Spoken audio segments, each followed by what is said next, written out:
Alam nyo ba kung anong nangyari ngayon kay Norman Mangusin, aka Francis Leo Marcos, sa mga uto-utong supporters niya?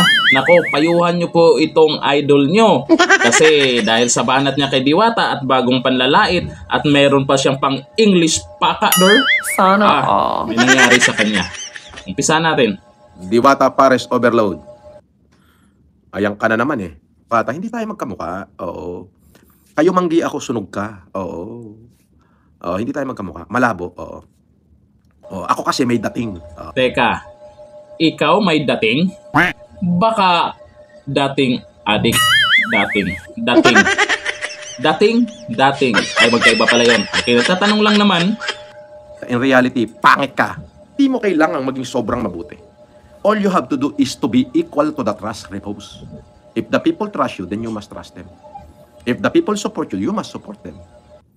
Regardless of their creed and religion, regardless of gender. Ano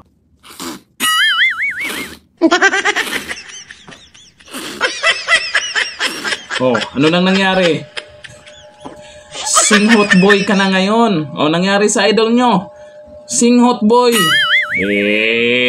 Mukhang dating sumisinghot. Sanay suminghot Sanay na sanghay suminghot. Wala na bang ibang masinghot? Kung hindi, singa mo naman yan? Oo. Grabe ka naman. Hindi ka ba marunong suminga? Parang madalas na yung pagsisinghot mo Nakasanayan na ba? Singhot. Sa kaka-English mo, siguro na nosebleed ka sa sarili mong English. Ikaw mismo siguro hindi mo maintindihan. Ang sakit sa ulo intindihin. Sa bagay, matalino ka. Lagi mo sinasabi dyan sa mga kumukontra sa'yo. Ob. Oo, matalino ka. Galing mo nga mag-English Sarili mong English, nag-nosebleed ka. Ngayon, sinisinghot mo na. Baka naman marunong kang suminga. Sa mga uto-utong supporters niyan, turuan nyo naman yung idol nyo paano suminga. Parang, nako, iniipon niya ng iniipon. Baka naman, yan si Boy Singhot na ang tawag natin sa kanya. Hindi na Francis Leo Marcos. Boy Singhot. Diba? Ang daming sinasabi. Ang dami niyang sinasabi dyan. Pa-English pa. Panlalait na naman kay Diwata. Ang ending, yung nanang Remy mo, may bigas ba? Baka sa kakasinghot mo dyan, yung nanay mo, sisip-sip na lang ng kalamansi. Sabi nila, narinig ko, sumisip-sip na lang ng kalamansi. Baka naman bigyan mo naman ng bigas o pangkain. Hindi yung puro layabang ka sa social media, pero yung nanang Remy mo, ay mukhang kailangan ka doon. Diba, Boy Singhot?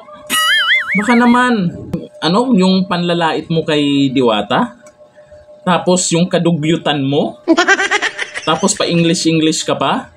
Nako, kung may makapanood sa live mo na matino at marunong mag-isip, susuportahan si Diwata. Tingnan nyo naman yan. Tingnan mo naman yan. Mukhang umahabol yung ni Diwata, YouTube Mukhang umahabol sa'yo. Mukhang mas marami nang nanonood kaysa sa'yo.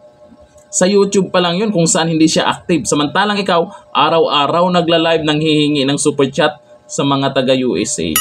Sana Bakit? Wala nang nagpapakulay? Mahirap na ba ang kitaan ngayon? Mahirap na ba? Marami nang nalaman kung ano yung totoong pagkatao mo. Nako, parinig-rinig ka pa.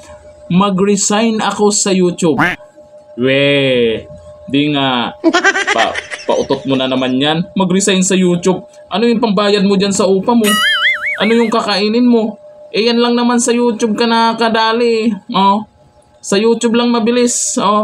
Tapos sabihin mo, mag-resign sa YouTube. Maniwala kayo dyan. Hindi mag-resign sa YouTube yan.